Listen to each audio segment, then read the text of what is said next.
Welcome, welcome. So happy to have you. We're gonna get started in like a minute or two. Give folks a little bit more time to trickle in because folks be late, neurodivergent folks be late. But in the meantime, we actually have just a couple of questions. If you've been to one of our sessions before, you have seen those questions. There's no need to answer them again if you don't want to. They're also completely optional and anonymous, but they just help us get to know our audience, who's in the room, who we can create more sessions for. So I'm going to start those now. They are launched. And like I said, completely optional, very much anonymous. They are just going to be used by like me to figure out who actually attends these sessions so we can keep making good content for y'all. So yeah, I'll give you a little bit of a second to get started with that. And in the meantime, it is someone's birthday here. So I'm just gonna wish Pasha another happy birthday on screen. We love a Virgo. So very, very lovely. I'm so glad that they're taking time out of their birthday to join us here. So big happy to have her. And yeah, if you want to share if you're Virgo or not as well, you're welcome to in the chat. You can also share where you're joining us from. We always love to see because people always join from like truly all over the place, which is really cool. Yeah, and then perfect. Oh, sorry I just saw the chat. I did not mean to stress you out with the sudden webinar start. But happy to have you. Let's see, Hamburg. We love, my grandparents live there. Amazing. Singapore, hi again. South suburb of Chicago. It's so cool. I love seeing where folks are joining from. I'm joining today from Copenhagen, and Pasha, where are you joining us from? I am joining from Maine, the state of Maine in the United States, and thank you for the birthday wishes. 54 today, big day. Amazing. We love, oh, it's also like making me really happy to see how many folks are joining. Back again, back again. We love to see it.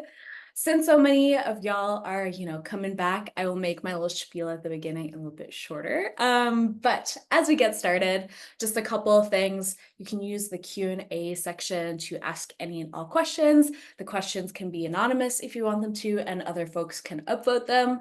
Just so you know as well, I have another screen here. So if I'm ever looking somewhere else, that is why. Something else, I am going to have my camera off as Pasha is presenting, just so that y'all are not distracted by me like actively listening, aka like moving around. Yeah, and then I didn't introduce myself. Clown moment. I'm Bo. I'm Tiimo's Inclusion and Belonging Lead. I'm so happy to be here with y'all. I love hosting these events. They give me so much joy. And yeah, the recording of the session is going to be hitting your inbox tomorrow morning. That also means that if you have any loved ones who weren't able to join us today, you're welcome to send that resource out to them as well. And yeah, today the session format is going to be a little bit different. You're going to be able to ask questions throughout as well. Pasha is going to be looking at the comments as well as the Q&A.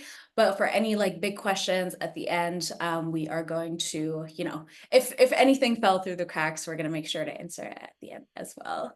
And yeah, just as a tiny little, intro to those of you who maybe don't know that much about Tiimo. Tiimo is a woman-founded startup that was founded by two lovely folks as a result of a university research project. And it really just helps folks who are neurodivergent or have different cognitive profiles to plan and learn in whatever way feels good for them. And yeah, we have users in over 150 countries, which is really, really cool. And yeah, my job at Tiimo is basically to just create a sweet community for all of us to come together, to learn together, to plan together, get stuff done together. And yeah, this is a part of that. The web planner actually came out today, so stick around at the end. We have another couple of fun updates around that. But for now, I'm gonna hand it over to our wonderful co-host, Pasha, who we're so excited to work with again. They actually have a course in the app with us as well. She was the first person we made a course with, which is so amazing. Thank you for being the guinea pig. Wonderful. But I will turn off the slides. pin Pasha's video and then we will dive right into it. So let me stop sharing and make sure that you're pinned and the floor is all yours. Yes. Thank you, Bo, and hello everybody from all around the world. Super exciting. I am so happy to spend my 54th birthday with you all. This is the only thing on my schedule today. I know the Tiimo community is very accepting and loving. So this is exactly how I want to be spending my birthday. And today we're going to be sharing about neurodivergent relationships.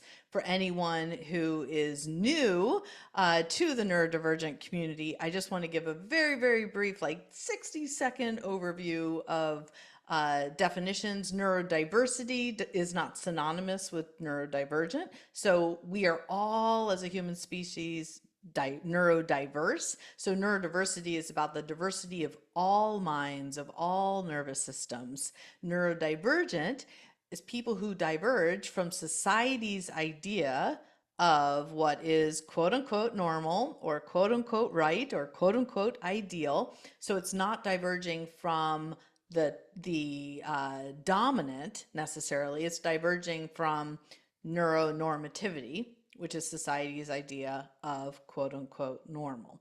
Those people who don't feel or identify with diverging from society's idea of normal might identify as neurotypical. Although I assume there are some people in the world who neither identify as neurodivergent or neurotypical, and that's fine too. Neurodivergent umbrella does include things other than autism and ADHD, although those are very common neurotypes that we might focus on today as well. But it also includes other innate forms of neurodivergence, such as dyslexia or dyscalculia, but it also includes some mental health issues, bipolar, anxiety, depression, PTSD. So trauma is part of neurodivergence. Things that are acquired or develop over time, such as traumatic brain injury, are included under the neurodivergent umbrella. There's hundreds of ways, possibly more, to be neurodivergent. So, whoops, there goes my mic. So I just wanted to put that out there in case some of you in the audience do not identify with autism or ADHD. You are welcome, and we're so excited to have you here. Today, we're going to talk about neurodivergent relationships, partners, friends, parents, and children. So we're going to cover a lot of bases. We're going to start with neurodivergent partnership. My background, by the way, is as a marriage and family therapist and relationship coach. So for the last 32 years now, I've been working daily with neurodivergent individuals and couples, whether we had that language then or not. In reflection, I noticed they all are and were, and the dynamics of relationships as they are seen through the lens of neurodiversity. And so it's really a fascinating career. I love it, and I'm excited to just dig in. I'll keep checking the chat, and then Bo's going to let me know if there's questions that are pertinent that in the moment we need to or should discuss, because I'm happy to kind of go back and forth, not necessarily me just teaching and then question and answer. I love it to be a conversation.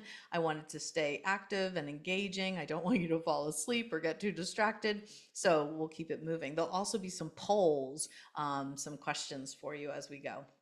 So, related to neurodivergent relationships, specifically partner and partners, we're going to look at attachment styles through the lens of neurodivergence. We're going to look at power dynamics and intimacy, and we'll touch on the idea of what a neurodivergent love language might look like.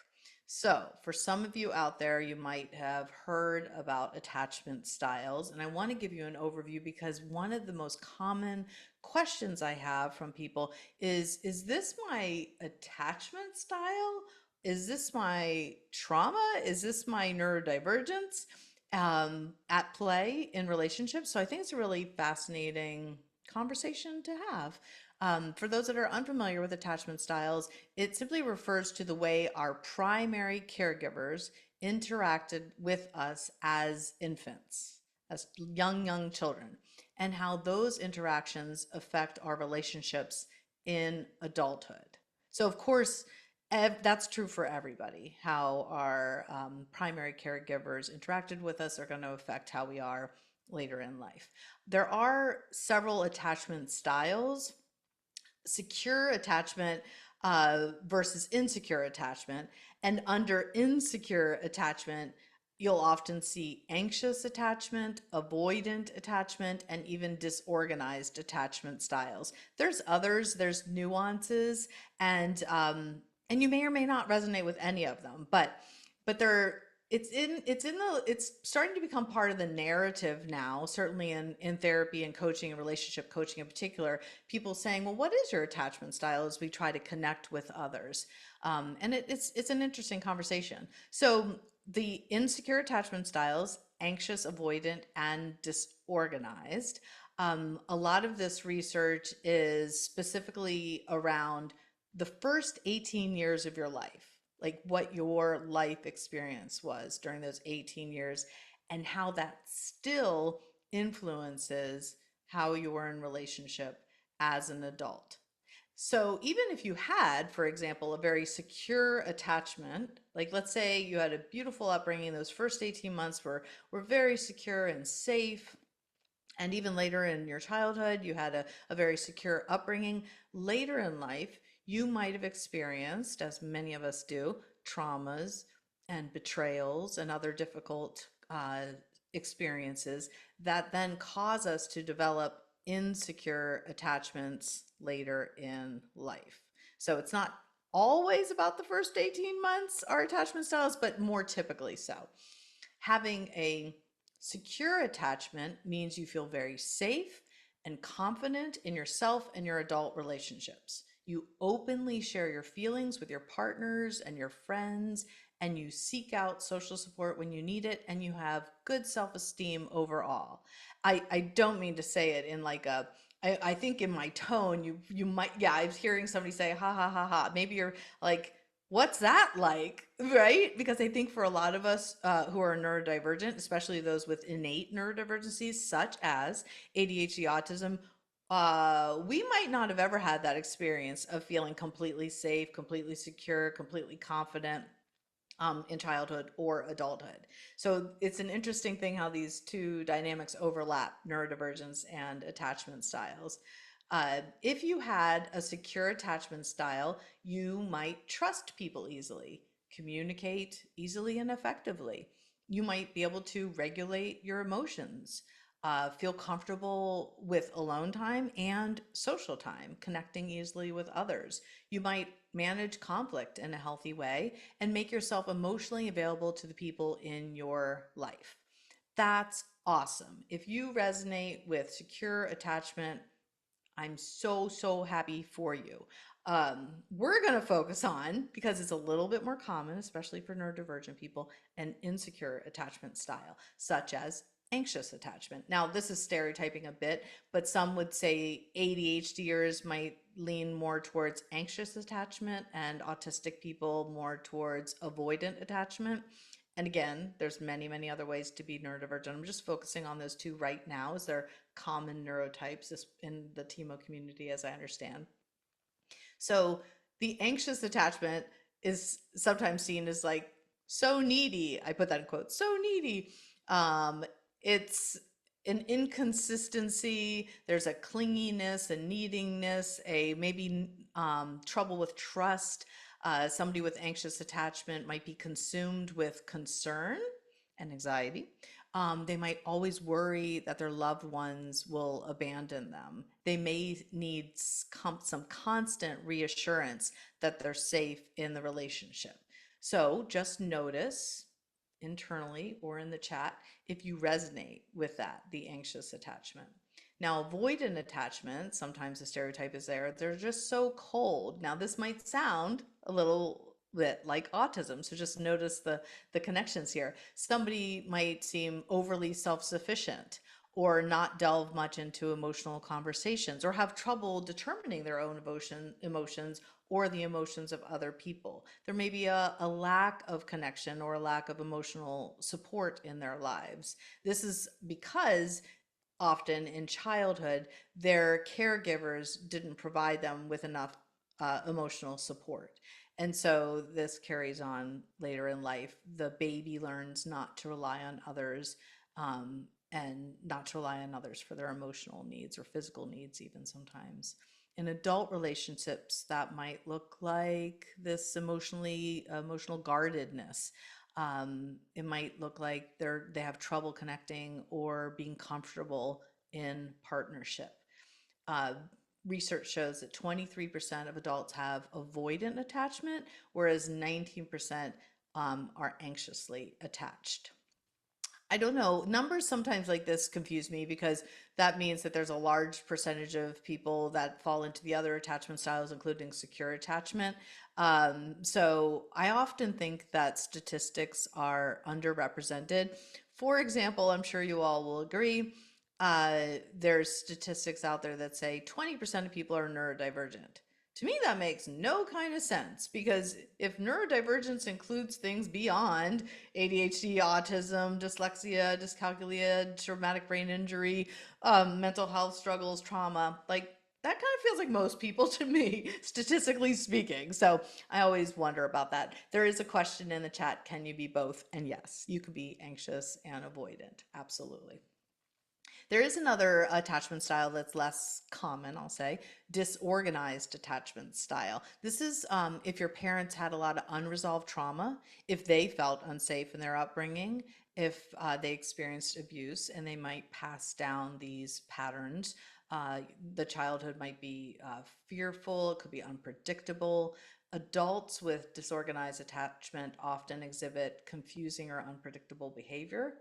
It's a paradox. They might crave love and belonging and also fear love and belonging. They might seek out love only to receive it and then reject it repeatedly, kind of hot and cold.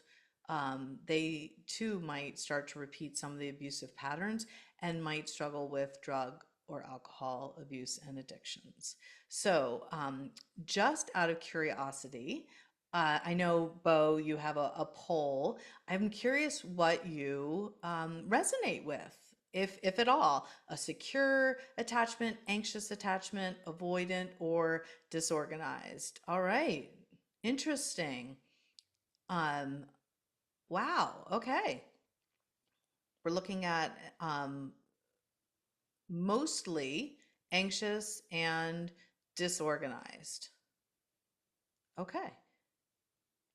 I don't know. Oh, there it goes. 3% secure, 47% anxious, 15% avoidant, and 35% disorganized. Interesting. Very interesting. Now, notice if you feel like that attachment style is related to, correlated with your neurodivergence. So there's these similarities, as I mentioned, autism, trauma, ADHD kind of mimic some of the attachment styles.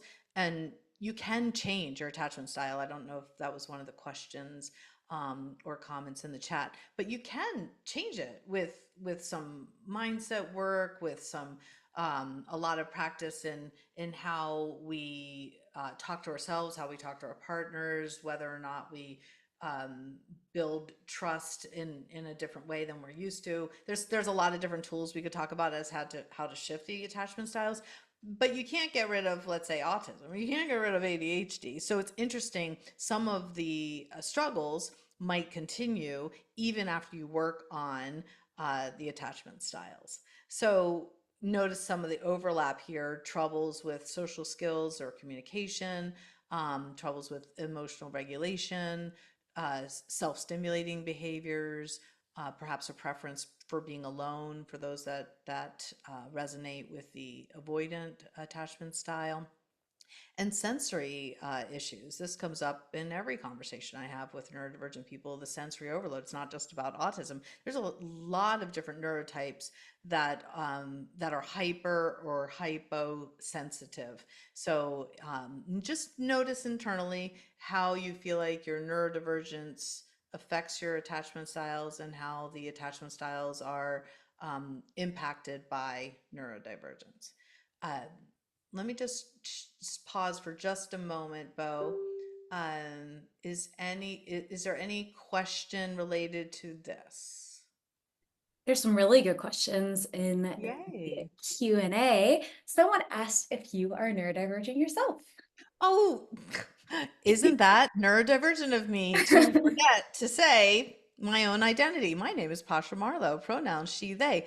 I am ADHD and autistic and have just a ton of trauma. So PTSD as well, and a lot of anxiety. And I'm a mother of three children. As far as I know, they're all neurotypical, which is odd. My father autistic. So yes, I come from a neurodivergent family, and I am a late diagnosed neurodivergent person who's also queer. So yeah, Well, sorry for just forgetting all that. Yeah, and was there another question? there's one more that I think fits in really nicely now.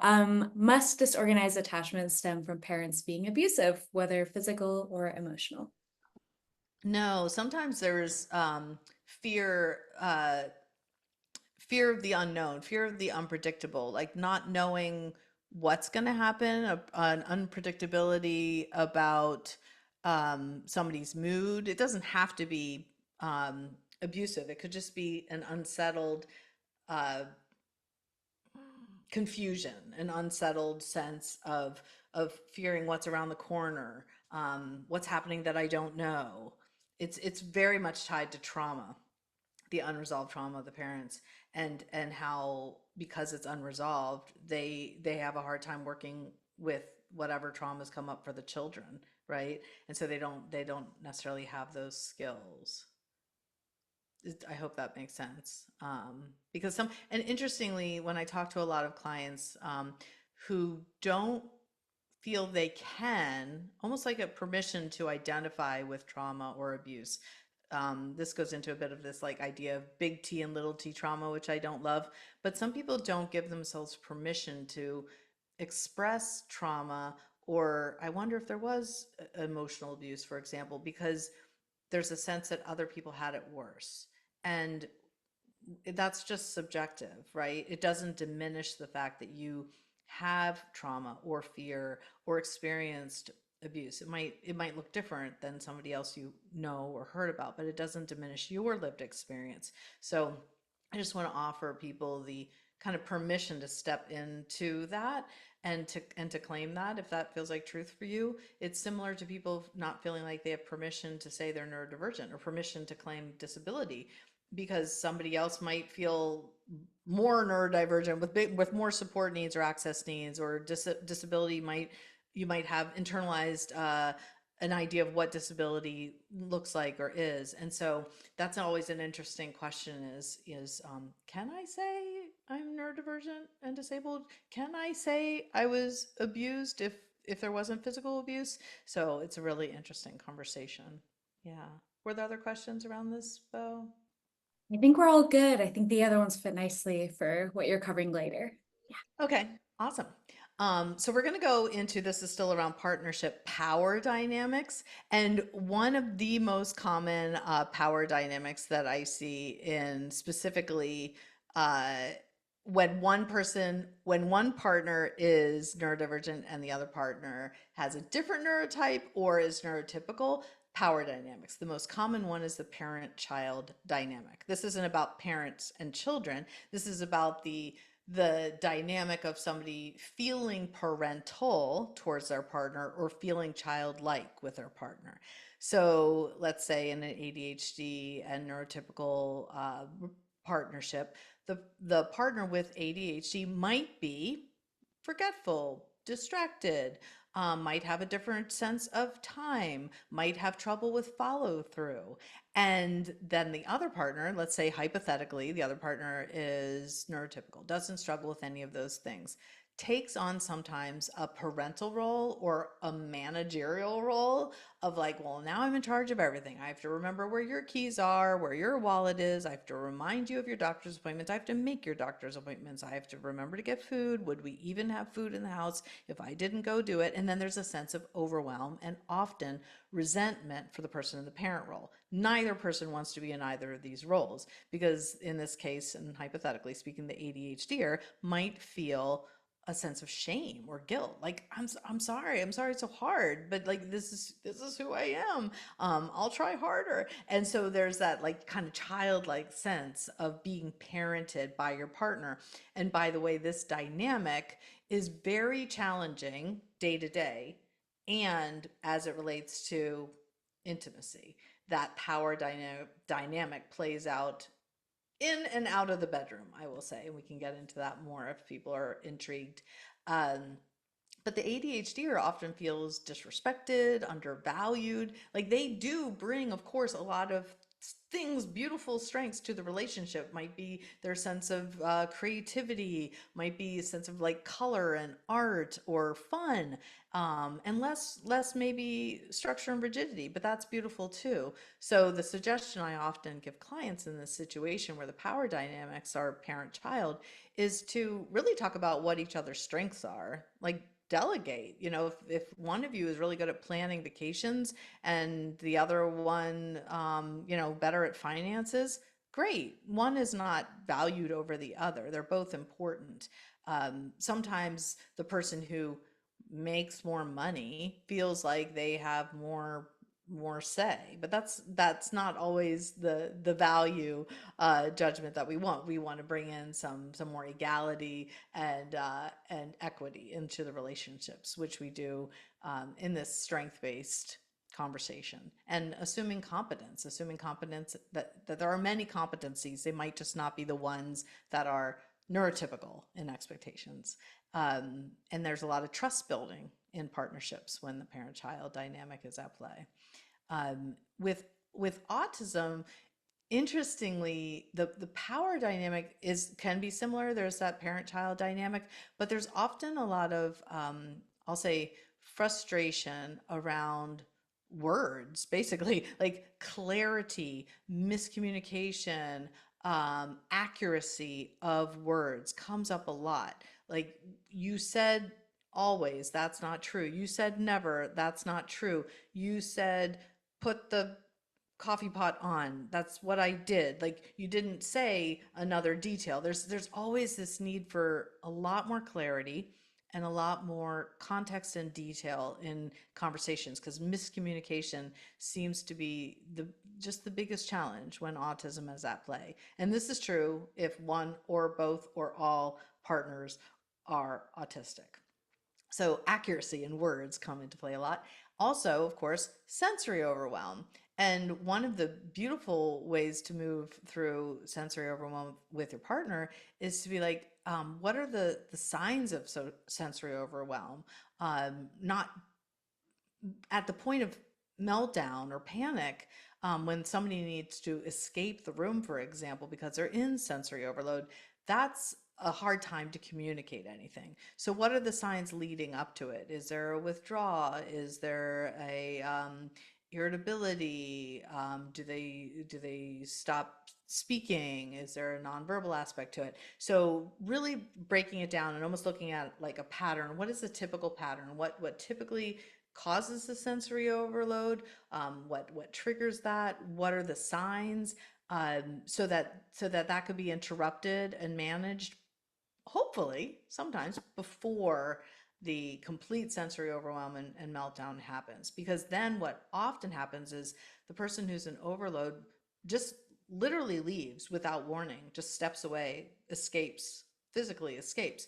And the other partner is left feeling abandoned and confused. Are you coming back? Are you coming back in 5 minutes, 5 hours, 5 days, 5 years? What's going on here?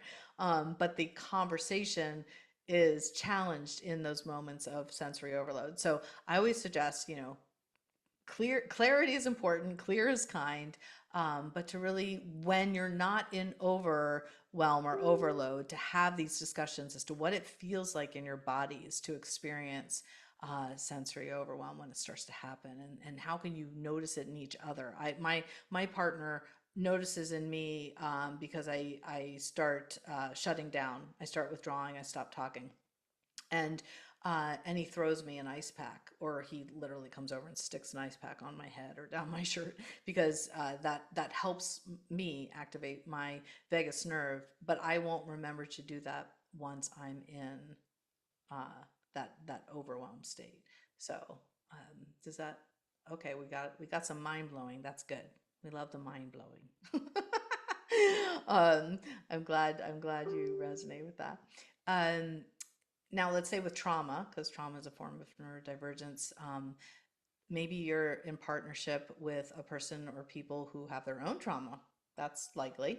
Everyone has trauma. Everyone might be triggered in their trauma at different times and different intensities. So sometimes the power dynamic is like, well, I have this trauma, and you all need to respect it and support me in it and navigate it with me. And then the other partner or partners is like, well, we have our own trauma too. So why does your trauma take precedence? Why is your trauma prioritized? So there's this struggle, and it's never 50-50. It's never a compromise of like, let's all equally express our trauma and support each other's trauma. It feels to me that there are days where and moments where one person's trauma is so big and or triggered so big that that's the kind of boulder in the river, if you will. And so once that is addressed, then maybe other conversation and connection can flow. But often there's this, and some people do it by percentage. Like, let's say I'm feeling very triggered in my trauma. I might come downstairs into the kitchen and tell my partner, look, I'm at like 20% capacity right now. I'm overwhelmed. I'm feeling triggered. My nervous system is shot. I'm at like 20% capacity. That lets my partner know that I'm probably not going to be making any food. I'm probably not going to be doing any parenting. I definitely can't walk the dogs. I might not even be able to hear the dogs barking. We might need to remove the dogs from the house. That might be my partner's gift to me in that moment. Now, my partner might have his own trauma, but if he comes in needing 50% of me, I don't have it at that time, right? So it's sometimes interesting to explain, however you do it with your partners, what is your capacity, not just ability, but capacity at that moment to stand with the other person and be able to respond to their trauma. You might not have that capacity. And hopefully, you're not relying only on your partner or partners to help you through your trauma. Hopefully, there's other support systems, whether it's therapist, coach, friend, um, yeah, that it, or other family members. Because if you're in partnership with somebody with trauma, they might not have the capacity to help you manage yours at any given time. But it's beautiful to be able to gift somebody holding space when you have the capacity, right? So, like, even though you've got your own trauma, if you have the capacity to hold space for your partner's trauma, that for sure is a beautiful gift.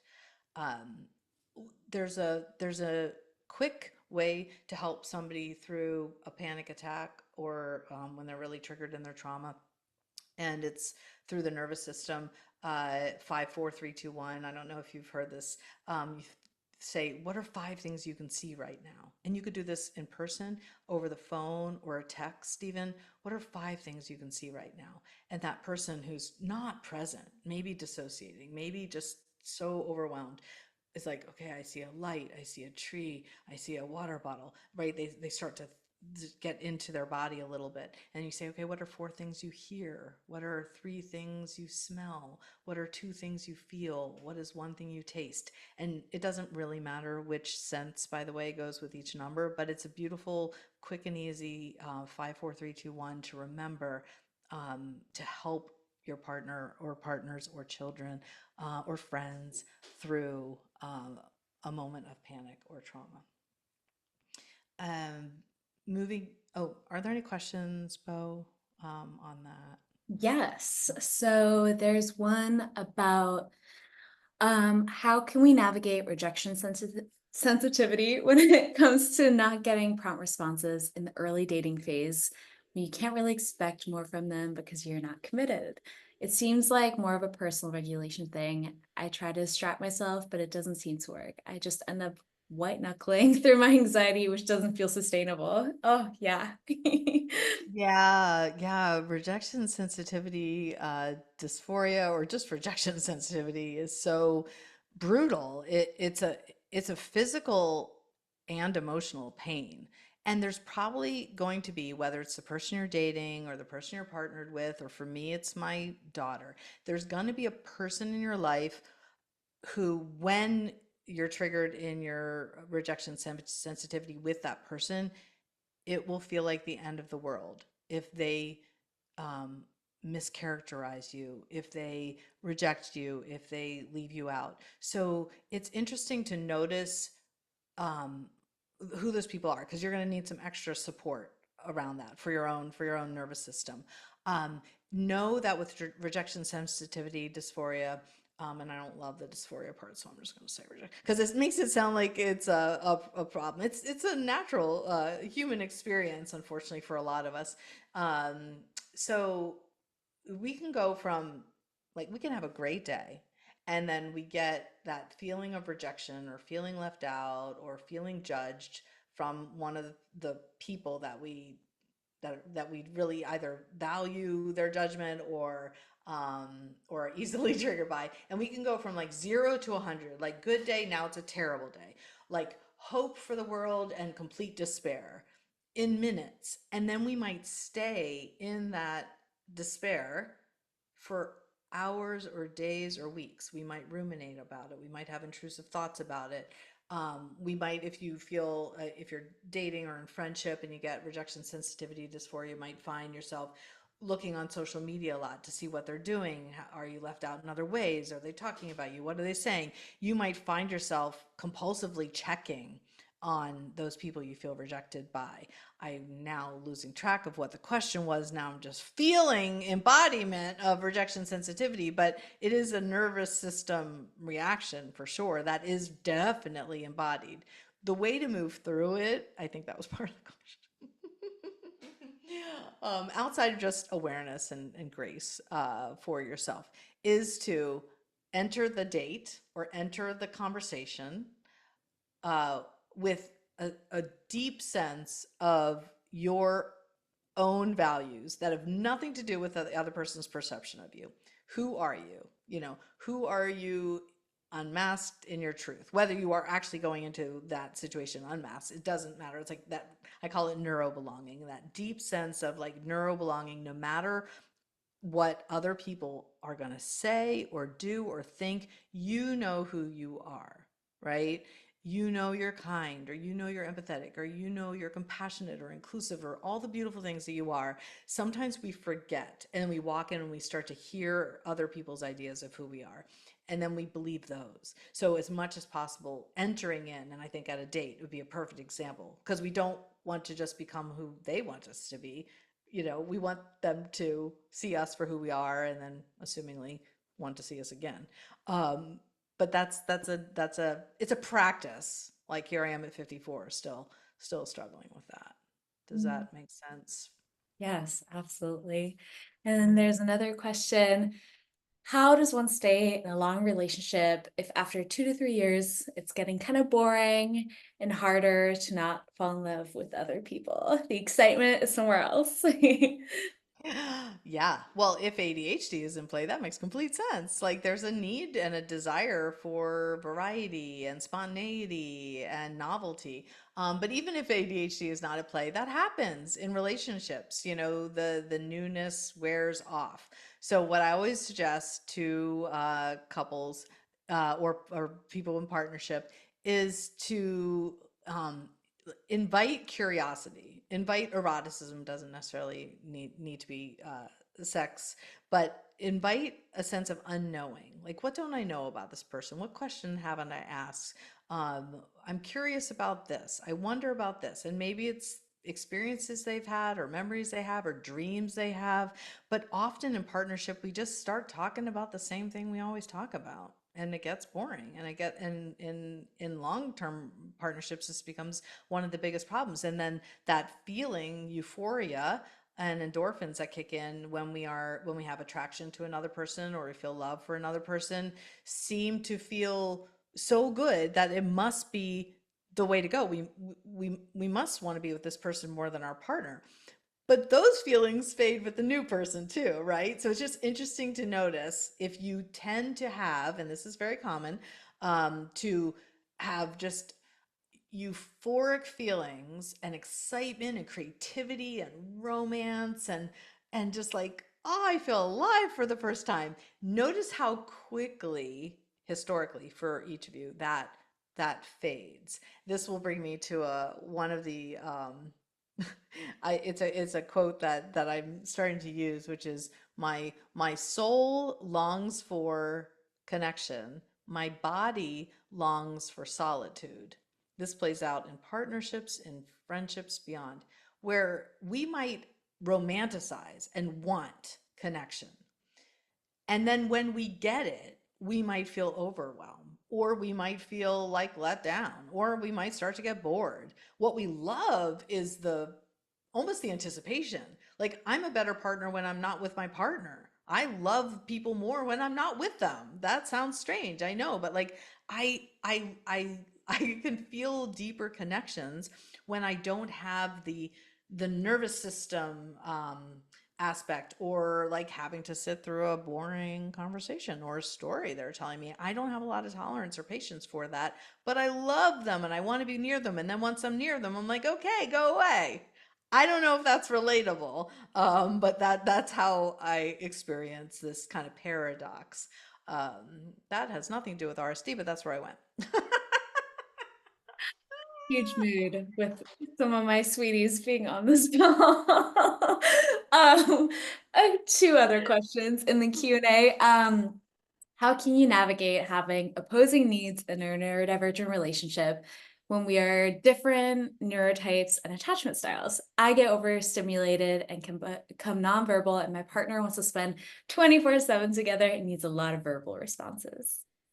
Yeah, yeah, that's very common. In most relationships, it's going to be like that. What stimulates one person doesn't stimulate the other. What regulates one person doesn't regulate the other. So it requires a lot of conversation and a lot of patience and a sense of like, even though you might feel like you have a lot of access and support needs, that doesn't mean your partner doesn't. Let's say you have a neurotypical partner, they have access and support needs as well. They might not seem as big or dramatic sometimes, but they have them. So stepping into conversation, kind of consistent conversation too. It's not just when things go poorly. Like, you don't want to only talk if you're in conflict. Talking more regularly about what it is that you appreciate, what it is that you need, and sometimes it's really subtle. My love language for my partners is safety. Like, highly value safety. So and because of trauma, if my partner leaves out a belt or a knife, that's going to really bother me. That might not bother most people on the planet, but it bothers me. So he needs to recognize that. He's going to have unique, quirky, nuanced things that I need to remember, right? But we have to kind of meet each other where they're at. I'll tell you that for my 54th birthday, my partner of 15 years got me soft toilet paper. I found that terribly romantic and erotic because that's what my skin prefers.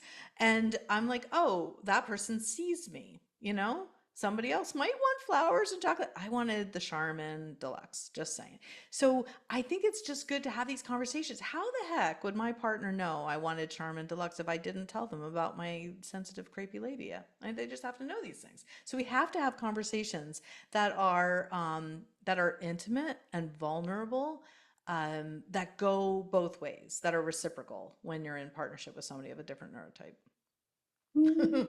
There's uh, love the question. Overshare, overshare. No, so good. Okay, I see a question in the chat and those run away from me. So, how have you seen race slash interracial dynamics interplay with neurodivergence in love relationships? Hmm. Interesting. We were going to go into that. Yeah, intersectionality, I think, needs to be part of almost it's part of any good framework for sure, but I think it needs to be part of our conversations more. How our multiple identities intersect, whether marginalized identities or identities that bring us more power or privilege, it doesn't matter. It's like how they intersect. So think about your partner, your partners, your friends, your family. How does their race, their gender, their religion, their culture, their level of education, their marital status, how does all that play into your interactions, to your conversations? Does it cause any kind of disconnect? Does it make you feel aligned, more aligned or less aligned to that person? Are you holding space for each other's multiple identities? Are you holding space for that conversation about intersectionality? And often I'll even bring up what I call the wheel of privilege. It's not as nuanced and intricate as I'd like it to be, but it kind of shows a sense of where we have more privilege and then where we are more marginalized. Let's say regarding education, for example.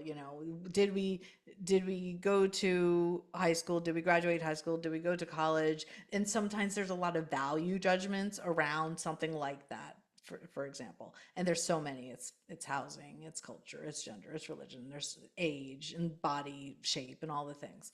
But notice your beliefs about these different identities and have a conversation with your partner, your partners, your friends and family about how they experience their intersecting identities. It's a fascinating conversation. um, yeah, yeah. So how it plays in is just huge because it's almost an unspoken dynamic that's always there, that I feel like could come out into the light a little bit more. Yeah. Yes, there's a couple of other really good questions in the Q&A, but I actually have one that is going to segue us, and then we can capture a bunch of the other ones at the end. Do you have any words of advice for our ACE and Arrow members of the community who are, existing in a world that is so focused on romance and sex? Because, the number of Ace and Arrow folks in our community is so big. So want to give some space to Yeah. them too and transition into friendship after. Yeah, I love this question, and I don't know if it's sharing or oversharing at this point because that's just who I am. But I identify as ace. I haven't had, you know, traditional sex or intimacy for like 7 years, and I'm fine with that. And it took me, now I'm 54, a really long time to be like, is that okay? Does that mean I don't have a good partnership? Does that mean I don't have a strong connection? Like a lot of folks who identify with ace have strong desire to connect, strong desire for romance, may even sometimes want sex and intimacy, but it's not maybe the priority. So one is to really check in with yourself and figure out in that like internalized, is there internalized shame about this? Are there internal implicit biases that I hold about this? Like who taught me those beliefs? And then to really step into for yourself your own truth and and claim your own needs. And then in partnership, like having, as much if you are in partnership, having again super open vulnerable conversations about it, and know that you might be surprised, because the narrative is, oh, well, it'll be harder to partner. Not necessarily, because by the way, we'll just say with autism, I think it's 70%. The latest I've heard is 70% of autistic people fall under the LGBTQIA umbrella. And a large portion, cannot recall the percentage, identify as ace. And so, interesting. Is that about attachment styles and avoidance? Is that about our sensory overload and sensory needs? Is that about our just tolerances? Is that about our preferences? Like, what is that? And that's just a cool conversation to have, with another person, as to how it all plays out. Yeah. Does that? So not or rarely feel. Yes, yes, yes. Yeah, but it doesn't. I'm like a very romantic person, but again. really very romantic and even sexual, but really just through text. Like when I'm actually like have the opportunity to touch, I'm like, oh, it turns out I have zero desire for sex when I'm actually in contact with somebody. But I love the idea of it in my head. So it's just that's okay. That's okay, you know? Mm. Um, yeah, and we're all lovable in our own unique way. I'll transition us into friendship since we we should have made this webinar like 4 hours, I'm realizing, but here we are. Yes. Oh, that was the transition. Yeah, we did talk a little bit about rejection sensitivity, how that comes up. The other thing I wanted to just mention about friendships is that if you can tell your friends, almost like an owner's manual, like who are you? What are your preferences? Um, do you like to hang out in the morning or at night? I like to not go out at night. I don't want to drive at night. I want to be in bed by 9. I want to be in my PJs by 7. So my friends do not ask me to go to late night concerts. I've actually asked them to still invite me, but they know I'm going to say no. But I love that they still invite me. It's nice to be able to tell your friends with unapologetically, like this is who I am. I'd love to go out for breakfast more often. And by the way, when we go out, I want to make sure we're at a table like near the window, but not near the bathroom because of any smells, and it can't be crowded, and there shouldn't be screens. Like it's okay. It's okay to explain to your friends your support needs, your access needs, and then reciprocally give them the space to do so as well. Even if they don't have a lot of sensory overwhelm, for example, they have needs too. Oh my goodness, I didn't know you'd prefer to have lunch dates rather than dinner dates. I'm so glad we talked, right? So, really have an opportunity to tell them about that. And also, one beautiful practice my friends and I have that I would love to share is um, when you're texting or talking to your friend, and you might be going through something challenging. If you can ask your friend, what is it you need to hear? What is it you need to hear today? Right? When my friends say, what do you need to hear today? I might say, can you tell me I'm a good mom? Like, can you tell me I'm a good friend? Um, Even if I'm telling them what to say, sometimes we just need to hear it. Can you tell me I'm lovable? Can you tell me I'm smart or funny or whatever it is? It's okay to ask very specifically from your friends who are often far closer to us than our families, right? Ask for what you need and be really specific and give that to them as well. Yeah.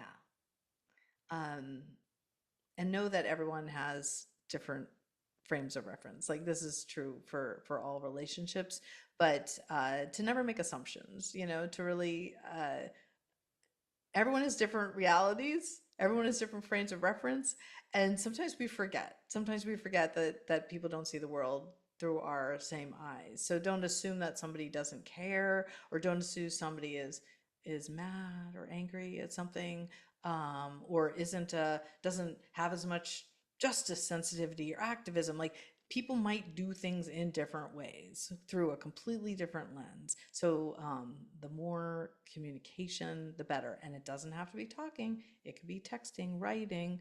It could be communicating through art or parallel play, dancing together. Like there's so many different ways to love on your friends as well as yourself and any partners. Any questions in that, Bo? I don't see any yet, but another sweet reminder, if you have questions, you're welcome to ask them in the chat or in the Q&A. Oh, here. How can we help a friend who doesn't know what would comfort them? Mm, yeah. Um, I guess I'm thinking like, wouldn't it be fun to like have like a comfort item party? I don't know, like soft things and then scratchy things and then shaky things and loud things and squeezy balls and like I don't know, because sometimes we just don't know what we know. This can also translate into sex and intimacy conversations too, or even kink. Like sometimes we don't know that we would like it until we try it. And so if there's a safe environment with consent for everybody to just explore and get really curious. Like, I wonder if I would like to wear this or eat this or hold this. I've given my friends little like stones to rub if they want to go to something they're going to be they worry they're going to be distracted because that works for me, but that might not work for them. Some people really need to chew gum or whatever. Like there's just so many different ways to find comfort.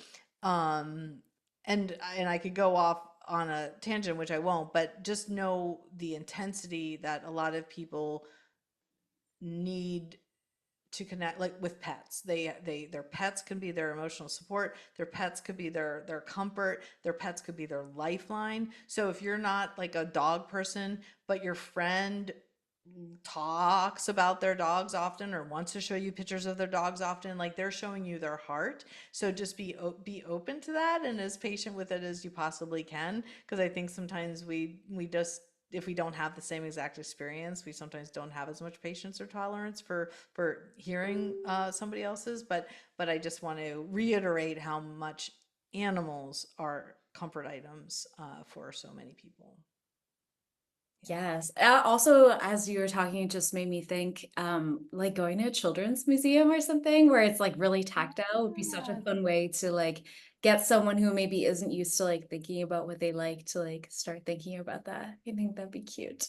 Absolutely. And to your point about the hobbies, like yeah, like maybe not like go all in, you know what we should do is pottery. And let's buy a wheel and a kiln and all the clay. Like we don't have to go all in. Like maybe just have a 1 hour experience at a pottery studio one day. Be like, ooh, turns out this is sticky. Then try painting one night. Then try snuggling with cats another. Whatever. Like really curious. It's fun. That might be an interesting thing to do with a friend who doesn't understand or doesn't know what comforts them. Yeah, play and explore.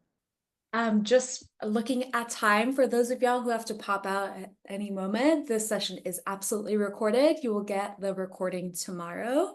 So it'll be up on YouTube for you to watch back. I'm also going to make sure that there's a transcript for anyone who wants that. And you'll get an email with all the information in your inbox tomorrow. But you can also always check the Tiimo YouTube channel if for some reason it ends up in spam or something. It will definitely be there by like noon Copenhagen time tomorrow. So, but yes, let's continue on. Yeah, this is my Uh, transition. yes, yes. So, I did want to just touch on parents, siblings, and children. I know it's not as like exciting as partnership, but just returning to that idea of different love languages, as I shared, you know, my father is autistic. Never said I love you. Doesn't say I'm proud of you. Doesn't do the things I actually want him to do. But if he comes to my house, he will tear down a wall and install something.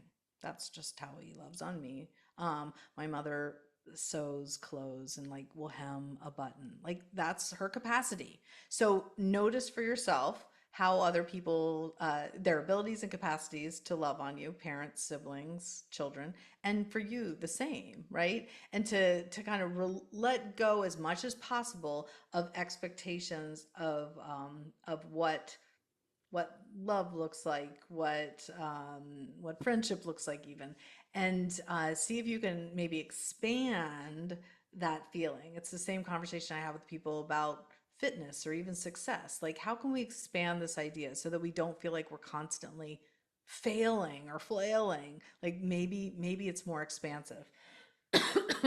So I always come back to that when I go to a family reunion, which is my least favorite activity. And then also boundaries, like we have to touch upon it, like, you know, making sure that the boundaries you set are clear.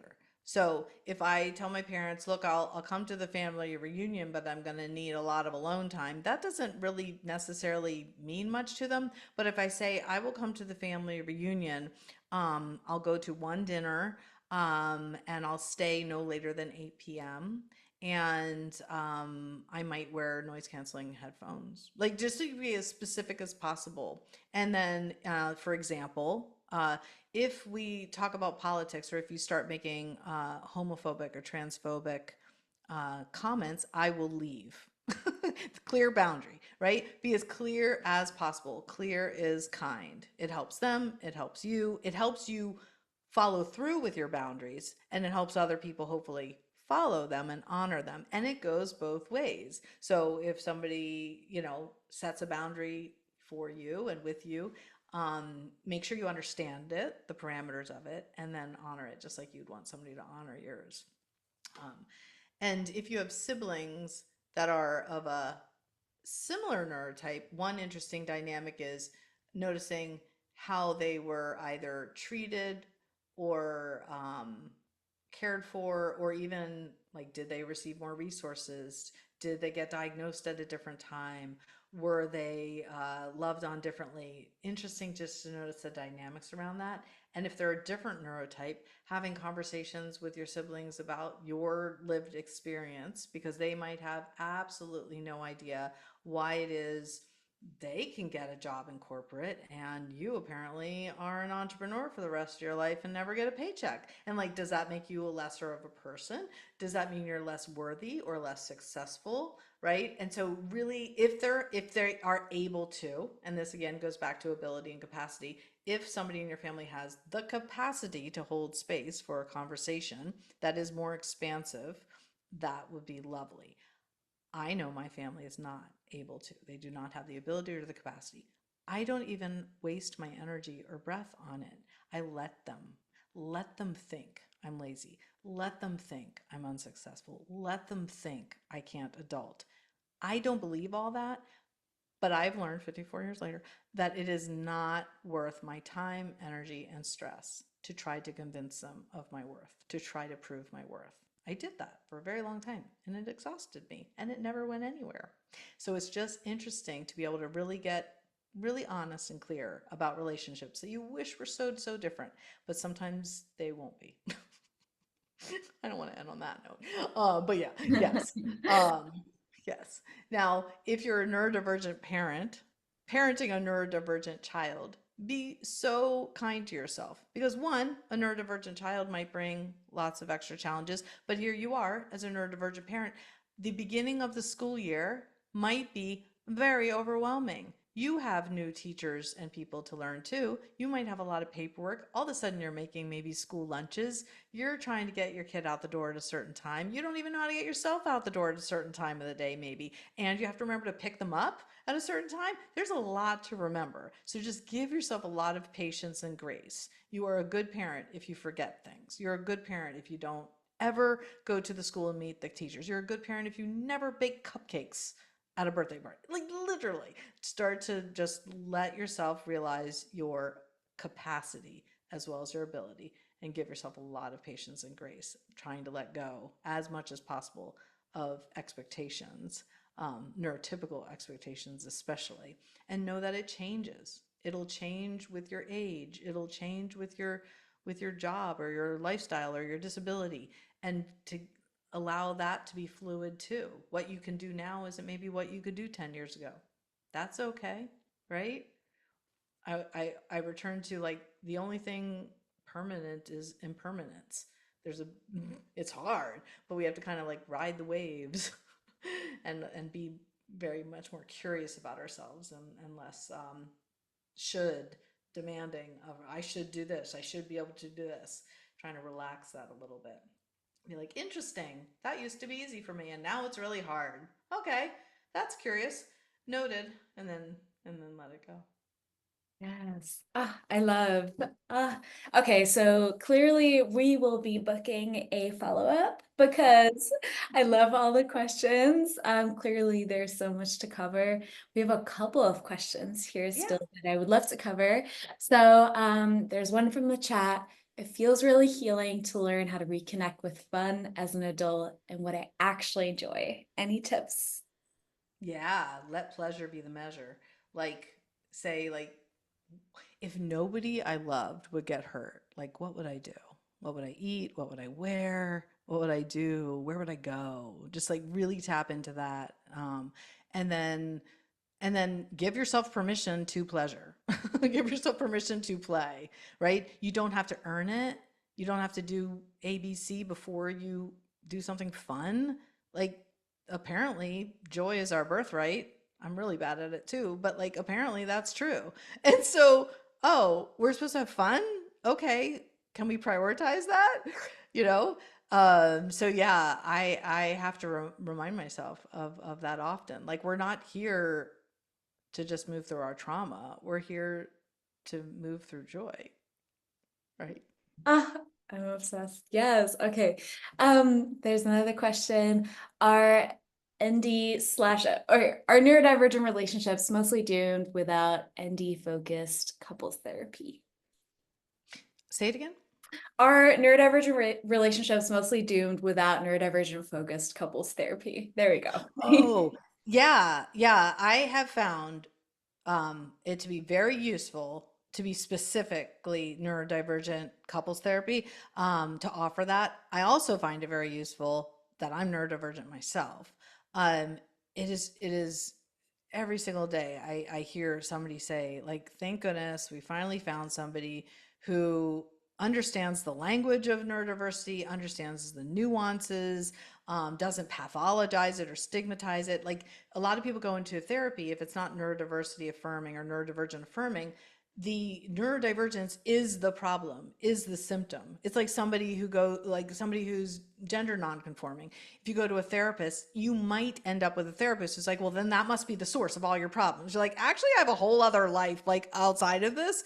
But sometimes other people see this one identity as this must be the issue. So from an intersectional lens, I really do think it is beneficial to go to a couples therapist or a therapist at all or coach who is neurodiversity or neurodivergent affirming and potentially even neurodivergent themselves, and make sure that they understand that neurodivergent isn't just autism, because sometimes neurodiversity hiring practices or neurodivergent programs or neurodivergent affirming to people means autism. So it's just like, notice in their website if that's the only neurotype they mention over and over.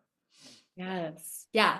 Not as a Tiimo thing, but I've been really wanting to create some kind of like list of neurodivergent affirming therapists as like a resource for folks like all over. One day when I have the spoons, it'll be a thing. But okay, Right. next question. What about if you're diagnosed ADHD and you think your partner also has it, but they are undiagnosed? What do you do? Don't diagnose them, even though you know for sure. Like, don't diagnose somebody. You wouldn't want somebody to diagnose you. Like, honor their lived experience, but also honor their journey. You might want to get a formal diagnosis, they might never.